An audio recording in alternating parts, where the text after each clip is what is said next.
Hey everybody, welcome back to BK's Bullets. Today we're going to be talking about Camelot 3000.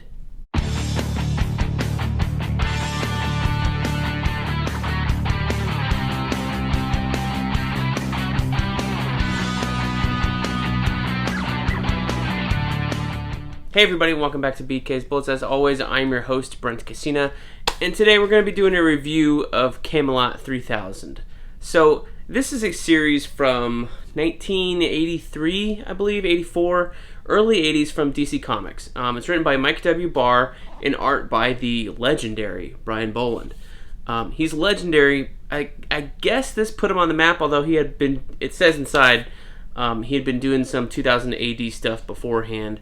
I'm not familiar with it. I was born in 86, so even this is before my time. So the contents of this book are older than me. This book printing is not.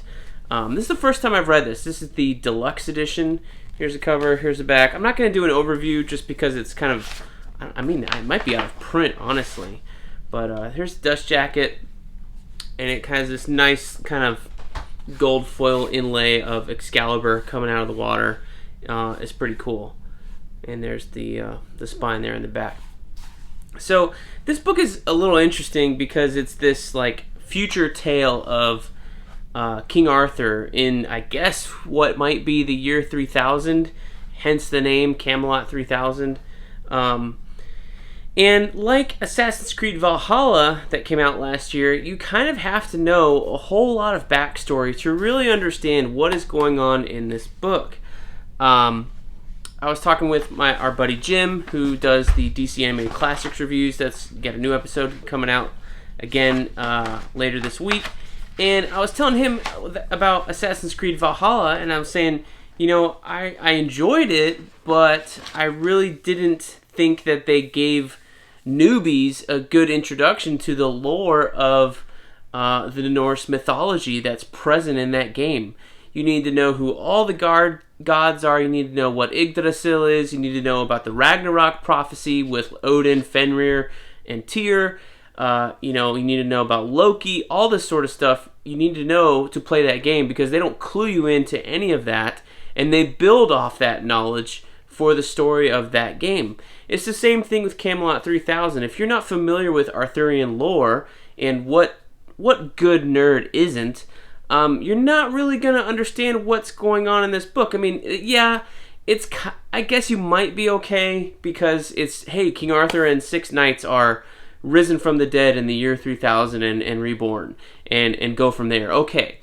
But there's a lot of character relationships and interplays and prophecies and callbacks to what happened in medieval times when the legends took place, or maybe the Dark Ages if you read the history from where the legend originated. Maybe it's like even late Roman times as well. If you don't know the history that Guinevere and Lancelot were lovers, and she's kind of cheating on King Arthur, and there's a whole thing with who Mordred is, who Morgan Le Fay is. The Sword and the Stone, everybody kind of knows that thanks to the Disney movie, I think.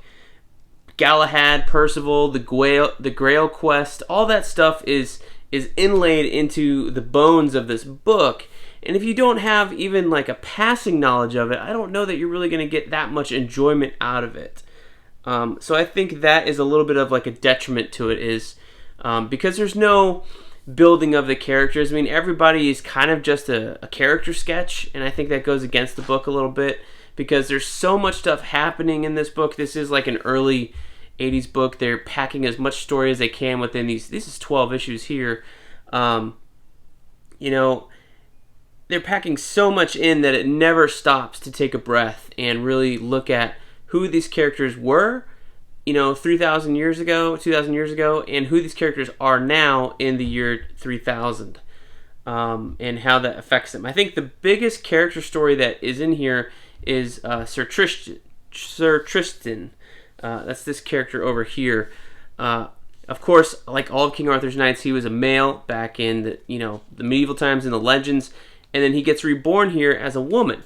So you have this early 80s trans character who is upset that she's in the body of a woman because he is a man, basically, and he's telling everyone do not call me her. I am Tristan. I am a man. Call me by my name, and don't make me do any womanly things, because that is not who I am.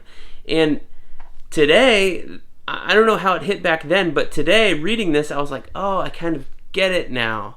I mean, don't know any trans people personally, so I can't relate to that experience. I haven't heard about it from a first-hand account. And I do kind of try and learn about new things as they pop up. But this kind of, it helped me out a little bit to kind of understand about that mindset where you wake up and you realize that you're someone else, and you're rebelling against your physical form when everyone else is looking at you a certain way, and you know deep down inside that is not you. I mean, this guy has a bunch of adventures and memories and all that stuff to go along with it. Tristan is the knight from Tristan and Isolde. There was like a weird James Franco movie made 15 years ago called that. Isolde is in here as well. So you have this reborn woman who loves Sir Tristan, and at the end they get together, and they realize that, oh, it doesn't matter what body I'm in as long as we love each other, and that's a good message for today. It's especially weird to think about when this came out in 1983-84. It must have blown some people's minds, because LGBTQ, that whole acronym, I don't even know if it was around then. I think gays and lesbians were kind of in hiding. You had like the beginning of the AIDS crisis, maybe. There weren't a whole lot of gay celebrities or gay role models or anything like that. So to have this, not a gay character, but this trans character basically is really interesting to look back upon on what people may have thought 37 years ago about this character. It's very, very strange. It's made the more strange too by Mike W. Barr kind of putting these other male characters chasing after Sir Tristan because he is in the body of this beautiful woman. You have the young guy who discovers Arthur. I don't even remember his name, because honestly it's not that consequential to the story after the first issue. He's lusting after Sir Tristan. You also have before they're like reborn, they're living their lives as a normal person in the year 3000. So I guess Sir Tristan beforehand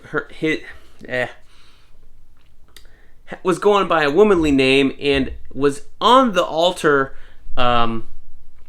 getting married when he was reawakened, basically. So his former fiance is, also lusting after Sir Tristan because, he's attached to this person whom he thought he knew, and he turns into a villain and stuff later on like that. But it's kind of weird that you have this trans character who's so affirmatively like, I am not a woman, I'm a man, and these other male characters lusting after that womanly body. He's a little weird today. Maybe that was more, I don't know, it was 1983. Who the hell knows what was going on in their heads? Maybe there was cocaine going on, who knows? But the cool part is also not just talking about this trans storyline, which is kind of the most modern thing that stood out to me.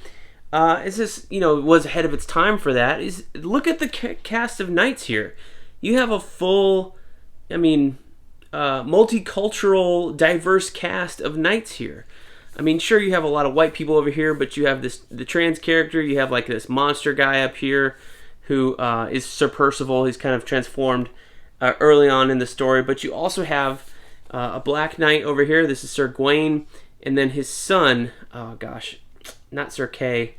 I'm blanking on the name. See what I mean about like the characters not being well fleshed out? But he's obviously he's like a samurai type knight. He comes from Japan when they reawaken him anyway. So you have a multicultural, like there's a trip around the world to find all these knights.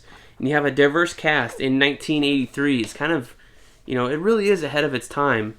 When you read it today in 2021, it is kind of, it's not old-fashioned or anything in that way. I think the most time I was reading it, I was recognizing how ahead of its time it was, but I was also recognizing how like shallow the entire story is. There's not a whole lot to be plumbed from it other than the things I was just telling you about Sir Tristan, unless you have a deep history with King Arthur and, more than I do. The most that I have is like maybe the Merlin miniseries from the NBC back in the early 2000s. I have read Once and Future King and T.H. White's sequel about Merlin. Read those a long time ago, so I do have that knowledge of the Arthurian legends. But other than that, this story is just about knights reborn in the year 3000 fighting aliens and trying to find their place in the world. And that's really what it is. So if you want to read it for that surface level thing, I totally think you can. Although I don't think you're going to get that much out of it, because the surface level part isn't the best thing about the book. So I'll just say that. I can see why people liked it for 35 years, but it's not something that I'm going to go, say to a new comics reader, hey, you need to read this because this stands out. It's not, you don't give somebody this because it's not a wower of a book. I give people, if they know Batman a little bit, I'll give them Dark Knight Returns. I've handed out Fables Volume 1. I've handed out Why the Last Man Volume 1 as kind of newbie comics books, because it just gets you into the medium with a really, really great story and a really, really great hook. And that's kind of what's missing here. Is there is a great hook of, this is basically finishing the legend of King Arthur. At the end of the Arthurian legend, it says King Arthur's laying somewhere and he is going to rise again when England, when Britain needs him most. And that's kind of the very beginning of this book, is we are at that moment where Britain needs Arthur the most, so therefore he rises again. But, there's no great hook after that. It's just them fighting these aliens and each other, and on a very surface level, so it's kind of a bummer. The other thing that stands out, this is a gorgeous cover. This is Brian Bolland at his best. When he's inking himself, and I think this is his coloring style, so I'm assuming he colored this cover himself. I don't know if this is probably a newer cover, not really one of the originals. So it's a newer piece of art. Like, he did The Killing Joke with Alan Moore in 85, 86-ish, and then they released it with like the standard 80s coloring that looked very similar to what you see in here. Kind of flat, very multicolored and very colorful, but no shading or depth or detail or the color fades the way that you see here on the color. I'm not holding that against the book. I think that's totally of its time. I think what I'm holding against it is that I'm so used to seeing Brian Bolland ink himself that when you have inkers on him, it stands out a little bit, because the only Brian Bolland that I've read is stuff he's done himself. He inked himself. Like Killing Joke is all Brian Bolland. He inks himself. And that line work is super crisp, super detailed, and you can understand why he's not a monthly artist, or maybe never was. They talk about in the introduction here how this book was like falling behind schedule a little bit, so they had to add some more inkers. So the inkers on here are notable names for comic fans. Bruce Patterson, Terry Austin, steps in. Dick Giordano does the issue number 6. So those last two names I know, they're legendary inkers, legendary artists in the comics community for that time, but they don't really do the justice to Brian Bolland the way that he eventually evolved to do. It's still noticeably Bolland. His style does stand out. I don't think that they changed him or any way. It's just very, very muted from the hyper detailed stuff that's on the cover and that you're used to seeing from him in The Killing Joke or in The Last Laugh or any of the covers he's done over the past 20 years of his career. It's very, very more like muted from this super crisp detail that you're used to seeing. So I think that pulled me out of it a bit. So all in all, Camelot 3000 I think is kind of a mediocre story. The art is pretty. If you're a Brian Bolland fan or have never really read him doing a whole bunch of sequentials, like here's 12 issues right here. This man knows how to tell a story, and Mike W. Barr had some good ideas. The diverse cast, the trans character, the identity thing, all that stuff is really, really cool. It's just the embedded Arthurian legend is kind of a neat hook, because you don't have that much now, but it doesn't go anywhere. So, I'd probably give this like a 3 stars out of 5. It's, perfectly acceptable. It's perfectly fine. I can understand why people loved it if they grew up reading it, but I don't really know if it holds up today. So that's my thoughts on Camelot 3000. If you want to read something today that is Arthurian in nature, I highly suggest you go find Once and Future. It's by Kieran Gillen and Dan Mora from Boom Studios. There's, I think, maybe 2 trades out right now. I read the first trade and then started picking it up monthly after that. That is a fantastic story about not just Arthurian legend. It is in the first volume, and then it kind of expands into all legends, where the legends are coming to life in modern day, and you have to pick up the mantle and pick what character you're going to be in this legend in order to do battle with the monsters and stuff that are coming to life. So that's a little bit more of a better hook than I think just the legends coming back. It's, somebody saying, well, I have to play the part of Percival in this tale, and here's what happens in the tale, so I got to do these things, and also I got to be careful not to do this because that was how, that knight had a downfall or something like that.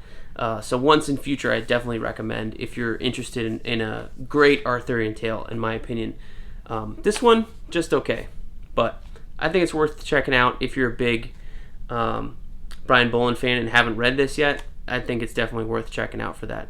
So let me know what you guys thought down below of Camelot 3000. Am I totally off? Am I totally wrong? Is this a hidden masterpiece, a hidden gem? I don't think so, but prove me wrong down below in the comments. Let me know if you like this video, subscribe, all that stuff. Thank you guys for watching. We'll see you guys next time in the Funny Pages.